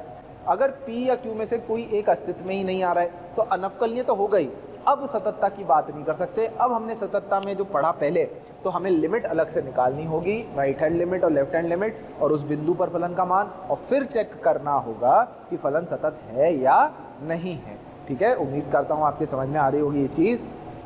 ये जो हमने लिखी पूरी थ्योरी, ये अगर आपने याद कर ली तो हमें क्वेश्चनों में काफ़ी मदद मिल जाती है इन सब चीज़ों से।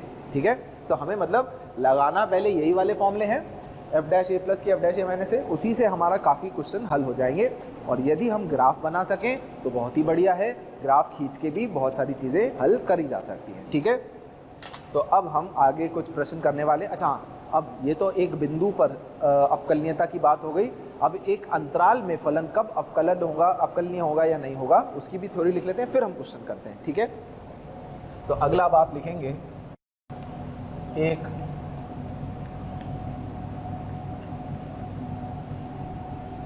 अंतराल में फलन की अवकलनीयता।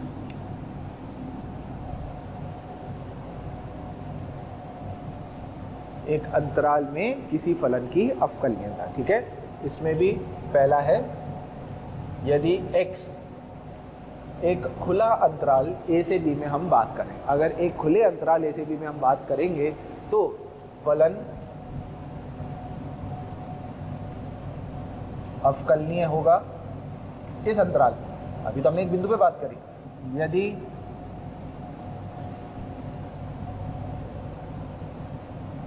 यदि अंतराल के सभी बिंदु x बराबर c, जहाँ c a से b के बीच में फलन अवकलनीय है। ठीक है, फलन क्या है, अवकलनीय है। यदि x बराबर c, जहाँ c a से b के बीच का कोई भी बिंदु हो सकता है, तो उन सभी x बराबर c के पॉइंट पर फलन अवकलनीय है। बेसिकली उस अंतराल के बीच का हर एक पॉइंट पर सही से स्पर्श रेखा खींची जा सकती है, या उस अंतराल के बीच में कहीं फलन टूट नहीं रहा भाई, क्योंकि असतत हो गया तो अनवकलनीय हो ही जाएगा। फलन टूट नहीं रहा, कहीं शार्प कॉर्नर नहीं आ रहा, तो उस अंतराल में फलन हमेशा अवकलनीय होगा। तो ये तो बात हो गई बेटा खुले अंतराल की। और यदि बंद अंतराल आता है, x बिलोंग्स टू बंद अंतराल a से b, तो फलन इस अंतराल में अवकलनीय होगा यदि, अब हमें तीन चीजें देखनी होंगी। पहला x बराबर c a से b में अवकलनीय हो। ठीक है ना, अंतराल बंद था, तो उस बंद अंतराल में पहले तो a और b को छोड़कर बीच के सभी बिंदुओं पर फलन अवकलनीय होना चाहिए पहली, और साथ ही साथ में x बराबर a पर दाईं ओर से अवकलनीय होना चाहिए।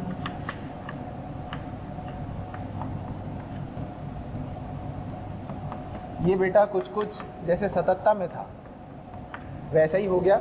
इसका क्या मतलब हुआ, f डैश a प्लस एक निश्चित संख्या, फाइनाइट संख्या होनी चाहिए। देखो हमें a के सिर्फ दाईं ओर जाना है, बाईं ओर तो फलन कोई मतलब ही नहीं, क्योंकि अंतराल a से शुरू हो रहा था, इसमें तो a को भी शामिल नहीं करना था, तो इसलिए हमने सिर्फ a से b के बीच के बिंदुओं पे देखा।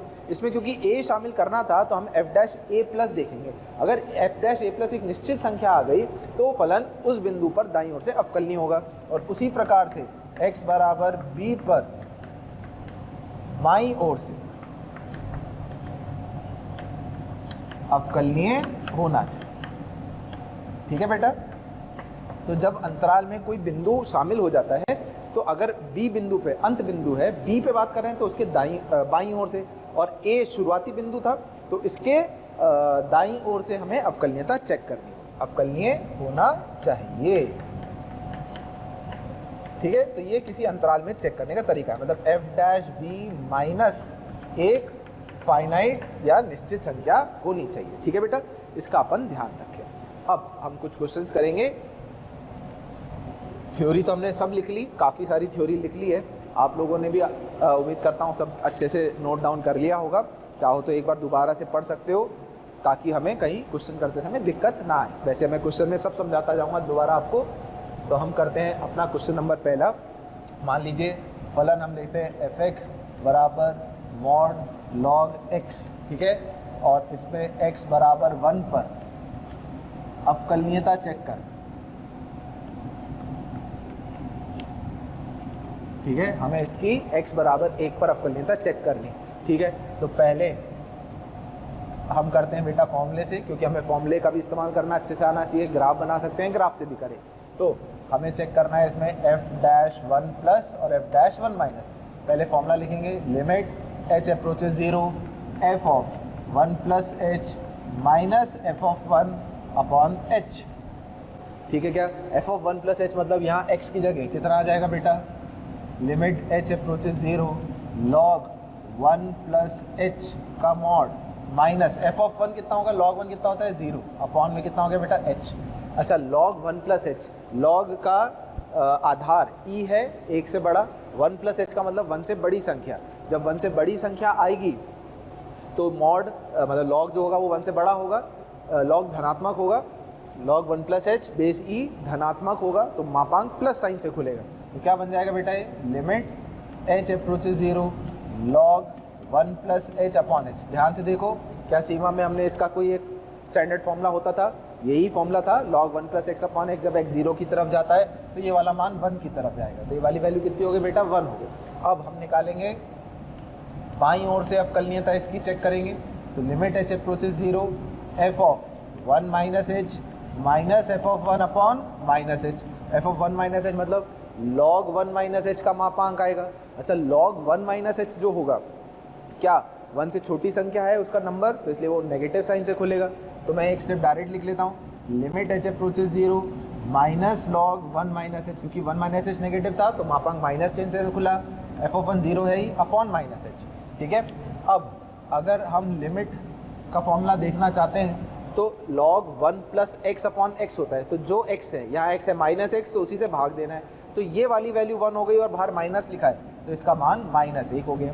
अब हम क्या देख रहे हैं, हम ये देख रहे हैं कि जो a प्लस होता था वो p होता था, अभी जो मैंने आपको थ्योरी लिखा है उसके हिसाब से ये q होता था। p और q दोनों निश्चित हैं पर बराबर नहीं है, p और q निश्चित हैं पर बराबर नहीं है। इसका मतलब x बराबर 1 पर फलन कैसा होगा, अनअवकलनीय होगा, अनअवकलनीय होगा और सतत होगा। और क्योंकि ऐसा होगा तो ग्राफ जब बनेगा तो शार्प कॉर्नर आएगा। चलिए देखते हैं, ग्राफ बनाने की भी कोशिश करते हैं। क्या आप log x के मापांक का ग्राफ खींच सकते हैं? तो ये इतना मुश्किल नहीं है भाई, ये सब चीज़ें हमने फलन चैप्टर में सीखी हैं। तो इसका ग्राफ कैसे बनता है, आप अगर पहले log x का ग्राफ बनाना चाहो तो log x का ग्राफ तो याद ही होगा, आधार क्योंकि 1 से ज़्यादा है, तो ये ग्राफ हो गया बेटा log x का। अब हमने log x के ऊपर मापांक चढ़ा दिया। log x का मापांक मतलब log x धनात्मक है तो धनात्मक का मापांक तो धनात्मक ही है, पर जब log x का वैल्यू नेगेटिव थी उसका मॉड उसे पॉजिटिव करेगा, मतलब इसका आउटपुट नेगेटिव कभी नहीं आ सकता। तो जितना भी नेगेटिव आउटपुट था उसका मॉड क्या बन जाएगा बेटा, पॉजिटिव बन जाएगा। तो पॉजिटिव बन जाएगा तो ये इसका ग्राफ हो जाएगा। ये किसका ग्राफ हो गया बेटा, ये पूरा जो हमने ग्राफ बनाया ये मापांक log x का ग्राफ है। ये कौन सा बिंदु है, ये x बराबर 1 बिंदु है। अब हम देख पा रहे हैं कि x बराबर 1 पर क्या ग्राफ में शार्प कॉर्नर आ रहा है, नहीं आ रहा, एक शार्प कॉर्नर आ रहा है, तो इसका मतलब ये अनअवकलनीय था। पर फलन सतत भी था, टूट तो रहा नहीं है 1 पर, तो सतत है, तो यही वाली चीज़ हमारे आ रही है। तो जब हमने 1 के दाईं ओर स्पर्शरेखा खींची तो उसकी ढाल 1 आ रही है इसके हिसाब से, और जब हमने बाईं ओर से स्पर्शरेखा खींची तो ये कुछ इस प्रकार से आ रही थी, तो उसकी ढाल कितनी आ रही है, -1 आ रही है। क्योंकि इन दोनों की ढाल अलग अलग आ रही है स्पर्शरेखा की, तो अवकलनीय फलन नहीं है। ये एग्जाम्पल फॉर्मूले से और ये ग्राफ से, तो दोनों से हम कर सकते हैं, ठीक है। चलिए अगला एग्जाम्पल देखते हैं बेटा। अब हम क्वेश्चन नंबर 2, f(x) बराबर log square x at x = 1। अब मान लो हम फलन लेते हैं, लघुगणक है log x है, उसका वर्ग कर दिया और x बराबर 1 पे चेक करना है। तो वही हमारा पहला तरीका, फॉर्मूले से हम करेंगे, f'1 प्लस निकालेंगे, लिमिट h पे चढ़ेगी 0 की तरफ, f of 1 plus h minus f of 1 upon h। बताइए बेटा f ऑफ 1 प्लस h कितना होगा, यहाँ मैं रख दूंगा x की जगह 1 प्लस h, लिमिट h पर log 1 प्लस h का होल स्क्वायर, f ऑफ 1 तो 0 ही है, अपॉन h। ये सीमा कैसे निकलेगी भाई, इसके लिए देखो log 1 प्लस h को कितना चाहिए भाग में h। अच्छा, इसका वर्ग था तो वर्ग कर दिया, वैसे भाग में h था, मैं स्क्वायर करूँगा तो h स्क्वायर आएगा, तो उसको एडजस्ट करने के लिए h करूँगा। अब ये वाली लिमिट होती है 1 और ये मल्टीप्लाई हुआ 0 से, तो 1 इंटू 0 कितना हो जाएगा बेटा? 0 हो जाएगा। तो इसका मतलब इसका जो राइट हैंड डेरिवेटिव जो दाईं ओर से अवकलनीयता है उसका मान 0 आया। ये वाली वैल्यू हो गई p के बराबर। अब ऐसे ही मैं निकालूंगा बाईं ओर से अवकलनीयता f dash 1 minus limit h approaches 0 f of 1 minus h का minus f of 1 upon minus h। तो ये हो गया लिमिट h 0 पर log ऑफ 1 माइनस h का वर्ग अपॉन माइनस h। तो अगर आप इसको एडजस्ट करोगे, लिमिट h 0 की तरफ जा रहा है, log 1 minus h upon minus h का वर्ग, सही है क्या? इंटू माइनस h, ये वाली वैल्यू 1 हो गई, इंटू 0 करूँगा तो ये भी 0 आएगी। तो इसमें मैं ये देख रहा हूँ कि p और q का मान निश्चित और बराबर आ रहा है, p बराबर q बराबर 0। तो इसका मतलब फलन अवकलनीय भी होगा और सतत भी होगा।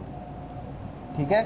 ग्राफ अगर आप मेरे से बोलें कि सर इसका ग्राफ कैसे हो, तो देखो बेटा, किसी भी फलन का वर्ग करने पर, लॉग स्क्वायर करने पर जब ग्राफ बनेगा तो log x का ग्राफ तो ये होता था।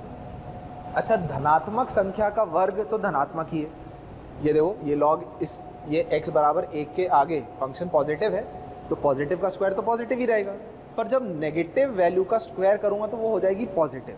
तो बेटा जब इसका ग्राफ बनता है तो धनात्मक का अब हुआ तो log का मॉड जब किया था इससे पिछले क्वेश्चन में तो वो भी पॉजिटिव गया था, पर यहाँ था शार्प कॉर्नर, पर इसमें स्क्वायर करने से ग्राफ स्मूथ हो जाता है और इस प्रकार का रहता है। ये हमें इससे समझ में आ रहा है। ये कौन सा बिंदु है? x बराबर 1। ये किसका ग्राफ है? ये है log स्क्वायर x का ग्राफ, क्योंकि x बराबर 1 पर फलन अवकलनीय है और जो स्पर्श रेखा है उसकी ढाल कितनी मिल रही है हमें? 0। तो हम देख पा रहे हैं कि ये इसकी स्पर्श रेखा हो गई x अक्ष, जिसकी ढाल 0 के बराबर। समझ में आ गई बात? इसलिए ये फलन अवकलनीय तो हो ही गया, साथ ही साथ में x बराबर 1 पर सतत फलन भी हो गया। ठीक है बेटा, चलो वेरी गुड, समझ में आ रहा है। आगे करते हैं अगला, और हम ऐसे ही क्वेश्चंस करते रहते हैं।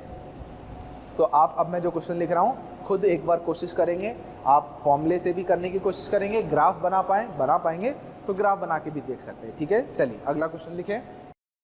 क्वेश्चन नंबर 3, fx बराबर e की घात माइनस मापांक x एट x बराबर 0 पर इस फलन की हमें अवकलनीयता और सततता जो है वो ज्ञात करनी। ठीक है, तो हम लगाएंगे f डैश 0 प्लस का फॉर्मूला पहले, limit h approaches 0 f of 0 plus h, मैं डायरेक्ट लिख दे रहा हूँ, f ऑफ 0 प्लस h मतलब e की power minus mod h minus f of 0, x को 0 रखूँगा तो e की घात 0 कितना हो जाएगा बेटा? 1 हो जाएगा अपॉन h, मापांक प्लस चिन्ह के साथ खुलेगा तो e की घात minus h minus 1 upon h। इसको अगर मैं एक माइनस 1 से गुणा भाग कर दूँ तो ये वाला फॉर्मूला कितना हो गया? ये स्टैंडर्ड लिमिट हो गई 1 इंटू माइनस 1, तो ये वाली वैल्यू आ गई माइनस 1, ये वाली वैल्यू हो गई p के बराबर। इसी प्रकार से यदि मैं f डैश 0 माइनस हल करता हूँ, लिमिट आएगी h पर, h approaches 0 f of 0 minus h, e की power minus mod of minus h minus 1 upon minus h, minus h का मापांक प्लस h, माइनस तो बाहर पहले से लिखा हुआ ही है, तो लिमिट h अप्रोचेज 0 e की power minus h minus 1 upon minus h। ये वाली वैल्यू कितनी आ गई बेटा? 1 आ गई। तो हम ये देख रहे हैं कि p और q दोनों निश्चित तो हैं पर बराबर नहीं है। इसका मतलब फलन निश्चित तौर पर कैसा होगा? अनअवकलनीय होगा पर सतत हो। सतत क्यों होगा? क्योंकि p और q फाइनाइट थे पर बराबर नहीं। अच्छा, ये जो फंक्शन है अगर आप इसको परिभाषित करके ग्राफ खींचना चाहो तो ये होगा e की घात माइनस एक्स और e की घात x। ये होगा जब x 0 से ज़्यादा होगा, ये होगा जब x 0 से कम, क्योंकि जब x पॉजिटिव हुआ तो मापांक x खुला तो e की पावर माइनस एक्स, और जब x ऋणात्मक हुआ तो मापांक नेगेटिव चिन्ह से खुला तो e की घात x।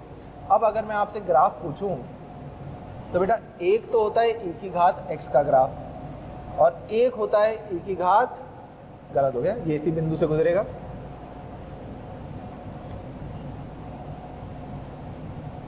e की घात माइनस एक्स का ग्राफ।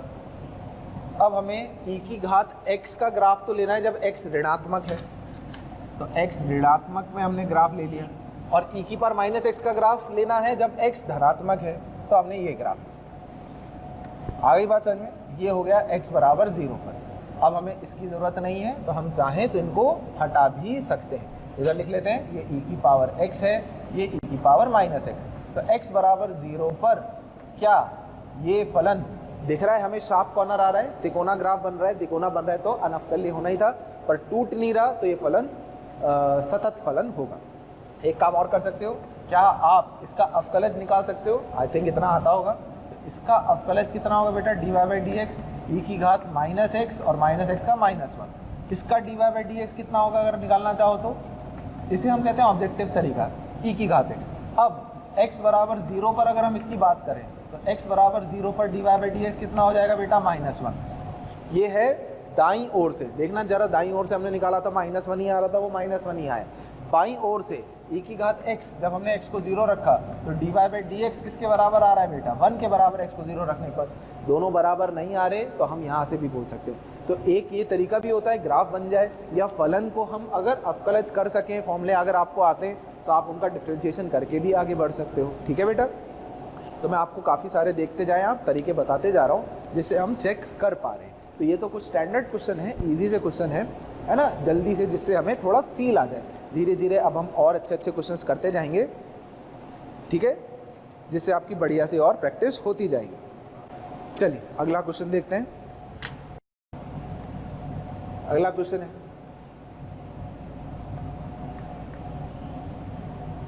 फलन हमको परिभाषित करके दे रखा है ax प्लस बी।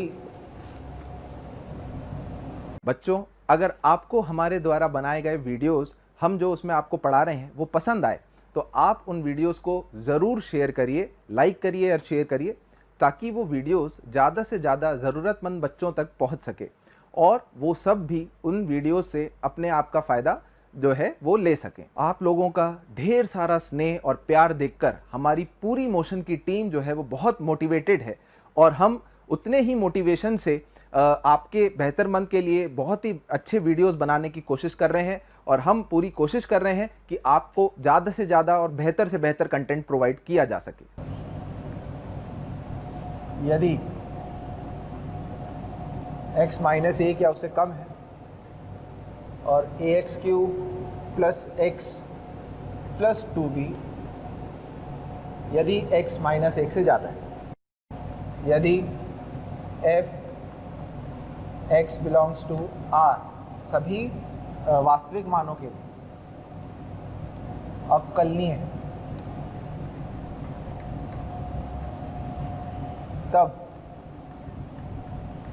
a व b का मान ज्ञात करें।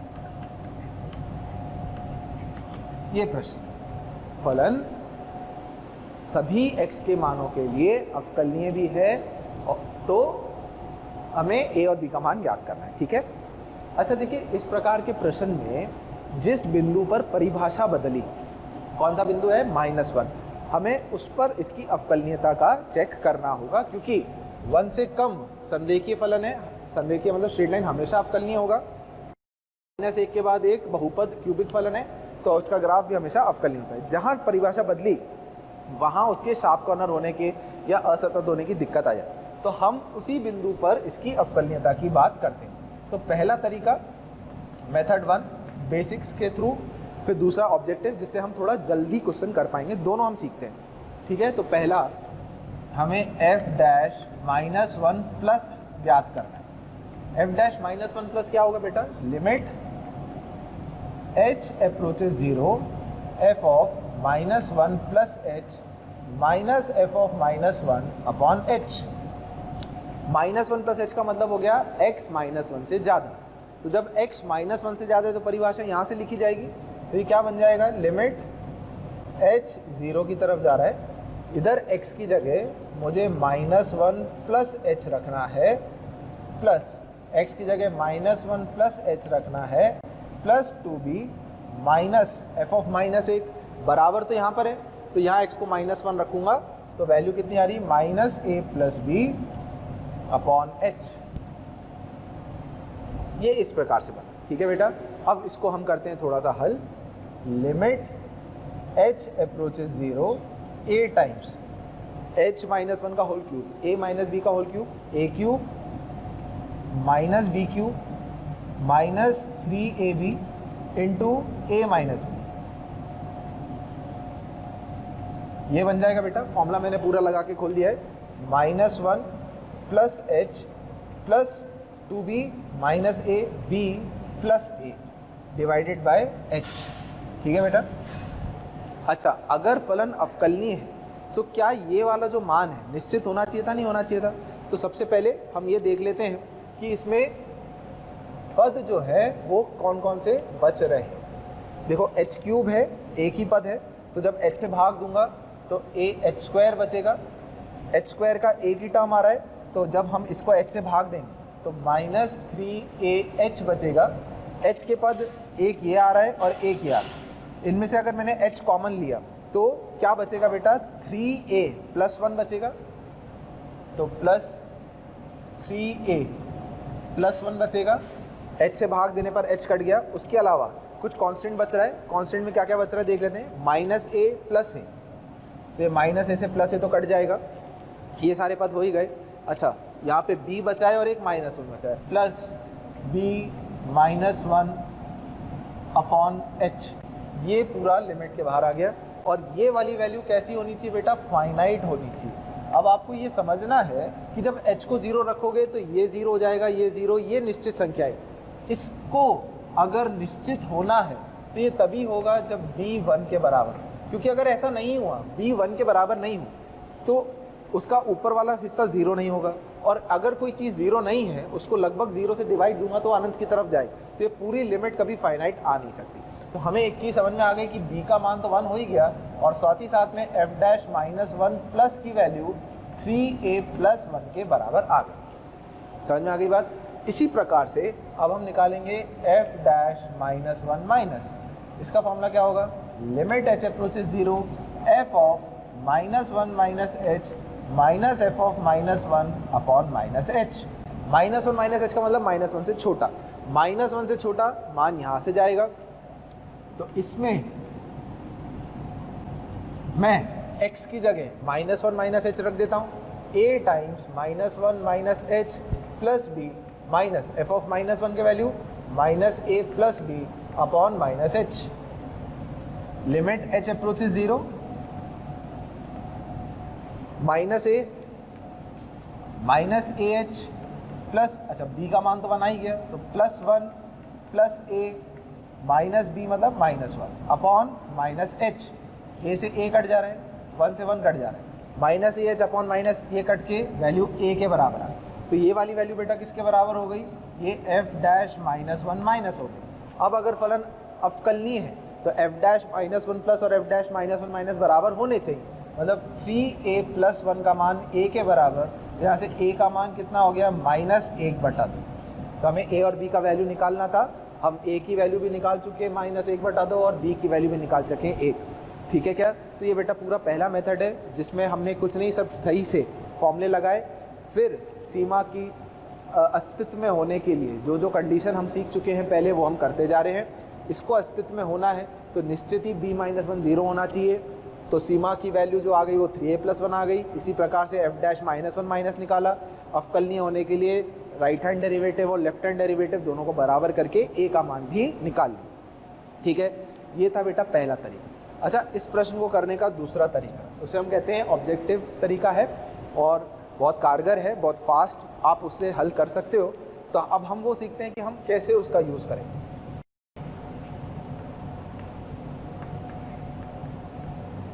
हाँ भाई, क्या तरीका है वो?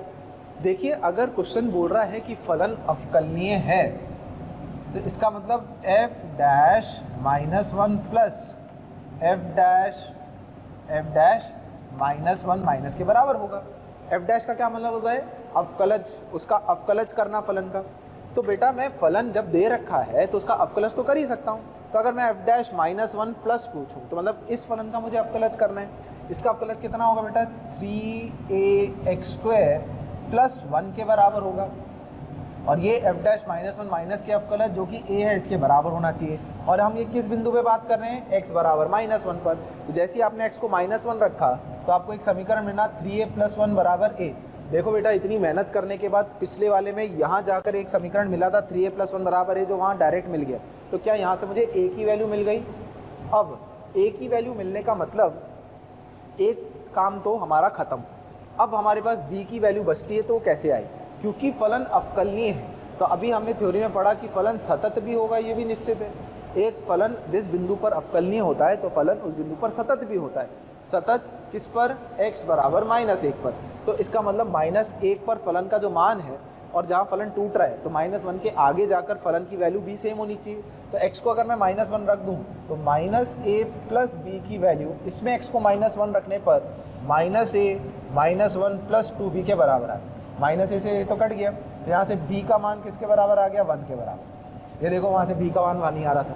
तो ये कहलाता है ऑब्जेक्टिव तरीका, जिससे बहुत तेज़ी से क्वेश्चन इस प्रकार के हल हो जाते हैं। तो हम इसका भी ध्यान रखें, और ऑब्जेक्टिव जो हम तैयारी कर रहे हैं जिसकी, उसमें ये मेथड लगाओगे तो इतना सारा समय बच जाएगा। मेथड दोनों बता दिए, बेसिक से आना चाहिए, क्योंकि कई बार अगर इससे अटक जाओ या आंसर ना आए तो हमारे पास तरीका होना चाहिए। बाकी ऑलमोस्ट सभी इस प्रकार के क्वेश्चन हम इससे हल कर पाएंगे, समय भी बचेगा, सही आंसर भी आएगा। ठीक है बेटा, चलिए आगे चलते हैं। हाँ, अब हम करते हैं कुछ ग्राफ वाले प्रकार के क्वेश्चन। तो अगला क्वेश्चन लिखेंगे अब आप, क्वेश्चन नंबर 5। fx परिभाषित है अधिकतम मैक्सिमम 3 फलनों के बीच में, 1 - x, 1 + x और 2। कुल कितने बिंदुओं पर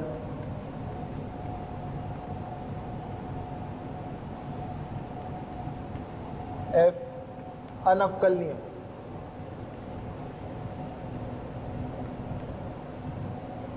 हमें ये देखना है कि कुल कितने बिंदुओं पर ये जो हमें फलन दिया है ये फलन अनवकलनीय होगा, ये बताना। तो भाई ये बताने के लिए इस प्रकार के प्रश्न हम पहले कर चुके हैं, आपको सततता भी मैंने इस प्रकार के ग्राफ बनवाए हैं। तो उसके लिए हम इसका पहले ग्राफ बनाएं। ग्राफ बनाने के लिए हमें 3 फलन चाहिए, एक y बराबर 1 - x, y बराबर 1 + x और y बराबर 2। तो हम पहले तीनों के आरेख अलग अलग खींच लेते हैं। ठीक है, चलिए शुरू करते हैं। सबसे पहले y बराबर 1 - x, सरल रेखा होगी। x को 0 रखने पे y की वैल्यू 1, y को 0 रखने पर x की वैल्यू 1, x को 0 y को 0 रखो 1। तो ये जो ग्राफ आएगा ये कुछ इस प्रकार से आएगा। ठीक है क्या? ये कौन सा बिंदु है बेटा? 1, 0। ये कौन सा पॉइंट है? ये है 0, 1 पॉइंट। y बराबर 1 - x लाइन। दूसरी y बराबर 1 + x, x को 0 रखा, y की वैल्यू 1, यही पॉइंट, और y को 0 रखा तो x - 1। तो x - 1 का मतलब ये इस प्रकार से जाती है। ये y बराबर 1 + x लाइन, ये गुजर रही है -1, 0 से। और एक लाइन और है y बराबर 2, कांस्टेंट लाइन है।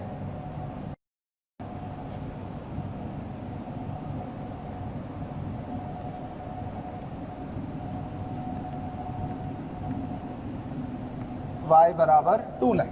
ठीक है क्या? अच्छा, इन दोनों का प्रतिच्छेदन बिंदु निकालना है। इन दोनों का प्रतिच्छेदन बिंदु निकाल लेते हैं। y को 2 रखेंगे अगर आप, तो x की वैल्यू आपको 1 मिलेगी। तो मतलब ये वाला जो पॉइंट है x बराबर 1 पर मिला ये, और इसी प्रकार से जब इसमें रखेंगे तो आपको x को -1 मिल जाएगा। रख के देख लो, y को 2 रखो तो x बराबर -1। यार अब हमें इन तीनों का y को 1 + x, y बराबर 2 और y बराबर 1 - x का अधिकतम, जब y का मान सबसे ज़्यादा है तब हमें लेना है। तो मैं जो ऊपर वाला ग्राफ है वो बेटा हाईलाइट करता रहता हूँ, या मैं इसका कलर चेंज कर देता हूँ। तो जब x -1 से छोटा है, एक, ये दूसरा और ये तीसरी लाइन, एक लाइन, दूसरी लाइन और तीसरी लाइन, सबसे ऊपर वाली लाइन जो है मैंने उसको मार्क कर लिया। ये मेरा ग्राफ आया। जैसे ही -1 के आगे गया, ये एक लाइन है, ये दूसरी लाइन है और ये तीसरी लाइन, तो मुझे दिख रहा है कि ये जो है ये सबसे अधिकतम वाला फलन हो गया। तो ये ग्राफ आ गया। और जैसे ही x 1 के ऊपर गया तो ये लाइन आ गई। तो ये मेरा ग्राफ बन गया कुछ इस प्रकार का। तो अगर मैं आपको इसको ग्राफ अलग से बना के दिखाऊं तो आप भी देख के बता सकते हो। ये जो ग्राफ आ रहा है, पहले ऐसे एक लाइन आई, फिर एक कांस्टेंट फंक्शन आया और फिर एक ऐसी लाइन। तो ये कौन सी लाइन थी? ये थी 1 + x। ये कौन सा बिंदु था? ये x बराबर 1 था। ये कौन सा बिंदु था? ये x बराबर -1 था। ये मान 2 के बराबर था और ये लाइन 1 - x थी। तो इस पूरे ग्राफ में आप देख सकते हो -1 और 1 पर ग्राफ की ढाल बदल गई या शार्प कॉर्नर आए। तो ये कुल कितने बिंदु पर अनवकलनीय हो गया बेटा? ये 2 बिंदुओं पर अनवकलनीय है। कौन कौन से 2 बिंदु? x बराबर 1 पर और x बराबर -1 पर। तो इसका आंसर कितना है? 2। कितने बिंदु हैं पूछ रहा है? तो 2 बिंदु हैं, एक x बराबर 1 और एक x बराबर -1। ठीक है क्या? तो ये इस प्रकार से ऐसे प्रश्न हल करते हैं। हमें ग्राफ बनाना आना चाहिए। तो ये तो काफ़ी आसान था जिसमें आप ग्राफ बना पाए। आगे और अच्छे अच्छे क्वेश्चंस करते हैं जिसमें आप ये ऐसे ही ग्राफ के क्वेश्चंस सीखेंगे। ठीक है, चलिए अगला क्वेश्चन करते हैं। चलिए क्वेश्चन लिखें और इसको फिर आप खुद एक बार करने की कोशिश करें। f(x) बराबर मैक्सिमम है मापांक x और x² में जब x 1 या 1 से छोटा है, और मिनिमम लेना है दो ग्राफों के बीच में 2x - 1 और x² के बीच में जब x 1 या 1 से ज़्यादा है। ठीक है, इस प्रकार का ये फंक्शन है और इसका हमें ग्राफ बनाकर क्या चेक करना है बेटा कि ये किन बिंदुओं पर f(x) किन बिंदुओं पर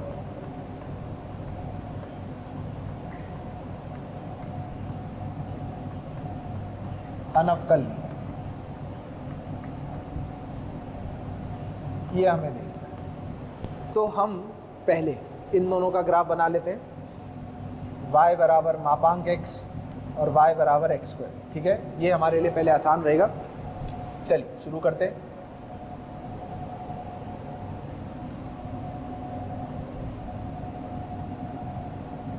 मापांक x y बराबर मापांक x, ऐसे एक ग्राफ आता है। ठीक है, ये y बराबर x लाइन, ये y बराबर -x लाइन। अच्छा, उसके अलावा y बराबर x²। हम जानते हैं बेटा x² की वैल्यू y = x जब x 0 से 1 के बीच में, मान लो x 1/2 है, x 1/2 है तो y की वैल्यू 1/2, और जब x 1/2 है तो y की वैल्यू 1/4। 1/4 छोटा है 1/2 से। तो मैं ये समझा रहा हूँ कि जब x 1 से छोटा होता है तो x² x से कम होता है, तो और 1 के बाद x² तेज़ी से बढ़ता है। तो जब बेटा मैं इसका ग्राफ बनाऊंगा होगा तो परवलय, पर वो परवलय कुछ इस प्रकार का होगा। तो मैं उम्मीद करता हूँ कि ये चीज़ आपको समझ में आनी चाहिए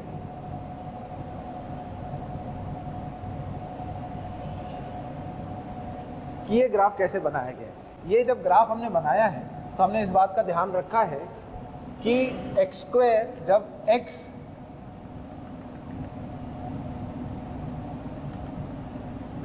ये x बराबर 1 और x बराबर -1, तो इसमें x² जो होता है x से कम होता है तो वो ग्राफ नीचे आया, और 1 के बाद वो ऊपर निकल। तो हमें इन दोनों के ग्राफ में अधिकतम वैल्यू लेनी थी जब x 1 से कम है। तो जब x 1 से कम है तो अधिकतम वैल्यू अगर लेनी थी तो बेटा ये वाला हिस्सा तो आता चला जाएगा। ये वाला हिस्सा कब तक आएगा आप बताएंगे मेरे को? जब तक कि x -1 नहीं हो जाता। अच्छा, -1 के बाद हमें मापांक x इससे ज़्यादा बड़ा दिख रहा है ब्लू वाली लाइन से, तो ग्राफ का ये वाला हिस्सा मैं ले लूँगा, और अगर ये वाला मैं हिस्सा ले लूँगा तो बेटा मैं इसको हटा देता हूँ। ठीक है, ताकि आपके अच्छे से समझ में आता जाए। ये इस प्रकार से आया। उसके बाद अभी भी मुझे मापांक x जो है वो x² से ज़्यादा दिख रहा है, तो मैंने ये वाला ग्राफ बना लिया, और इसकी मुझे ज़रूरत लग नहीं रही है क्योंकि मुझे अधिकतम वाली वैल्यू लेनी थी। तो इसको भी मैं यहाँ से हटा देता हूँ, और 1 के आगे जाना ही नहीं है तो इन दोनों के ग्राफ को यहाँ से हटा दिया जाए। ठीक है क्या? तो मैं उम्मीद करता हूँ आपको सब चीज़ समझ में आ गई होगी। उससे पहले मुझे इस ग्राफ की ज़रूरत नहीं। तो ये जो है ये तो y बराबर एक्स स्क्वायर का ग्राफ है, ये y is equals to minus X और ये y is equals to X, कहाँ तक, x बराबर 1 तक। ये ग्राफ हम इतना बना चुके हैं। अब हम आगे चलेंगे। अब हमें y बराबर 2x माइनस 1 और y बराबर एक्स स्क्वायर चाहिए जब x 1 से ज़्यादा है, ठीक है। यहाँ x ग्रेटर देन 1 है, गलत कर दिया, इक्वलिटी नहीं। तो y बराबर एक्स स्क्वायर का ग्राफ मैं ऑरेंज चौक से बना लेता हूँ, अभी बनाया ही था, ग्राफ तो पूरा ऐसे बनेगा। चलो बना लेते ऐसे, ठीक है।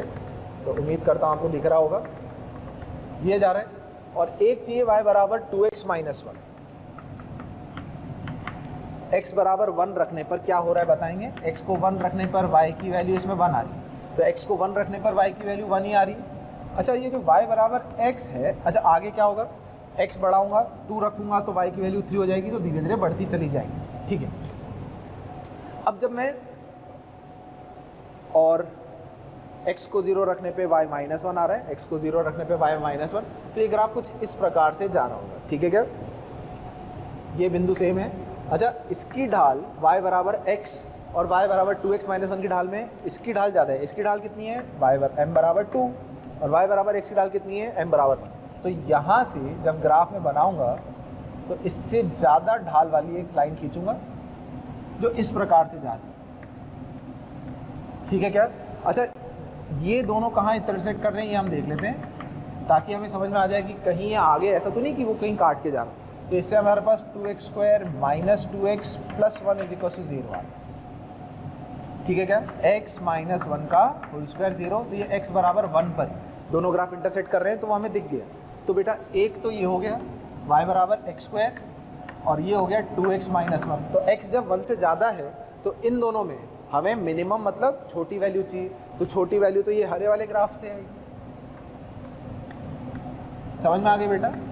तो हमें इसका मतलब इस ग्राफ की कोई ज़रूरत नहीं।